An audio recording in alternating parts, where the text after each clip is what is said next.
அண்ணே 2 பருப்பு வடையாண்ணே. இதோ இருக்குண்ணே. டேய் 2 பருப்பு வடைய குடுறா. அண்ணே என்னண்ணே? சரிங்கண்ணே. அம்மா உங்ககிட்ட ஒரு விஷயம் சொல்லணும். ஆ. வேலையா இருக்கேன்.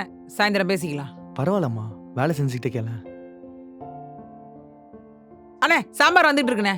ரொம்ப நாளா உனக்கு மூட்டு வலின்னு சொல்ற. அதுக்கு தமிழ் வீட்டில் சும்மா தான் இருக்கா, அதுக்கு நான் அவளை கடையை பார்த்துக்கன்னு சொல்ல. அவ வேலை செய்யற நேரத்துல நீ கொஞ்சம் ஓய்வு எடுத்தனா உனக்கும் உடம்பு கவனிச்சுக்கிற மாதிரி இருக்கும்லம்மா. ஆமா, என்ன பார்த்தா உனக்கு எப்படி தோணுது? இது என் கடை, என் புருஷன் உருவாக்குன கடை. நீயே இங்க இருக்கணுமா வேணாமான்னு முடிவு பண்ண வேண்டியது நானு. அவெல்லாம் ஒரு ஆளு. போ போ போ, போய் வேலையை பாரு. எனக்கு வேலை இருக்கு. எவ்வளவு நேரம்டா கத்துற? போய் கொடுக்க மாட்டியாடா? ஏப்பா யாருப்பா அங்க? இந்த இருக்கிற ஜாமான்லாம் எடுத்துட்டு போய் உள்ள வைப்பா. இட்லி கடை உங்க பிரேக் டைம் என்டர்டைன்மெண்ட் சேனலில் காண தவறாதீர்கள்.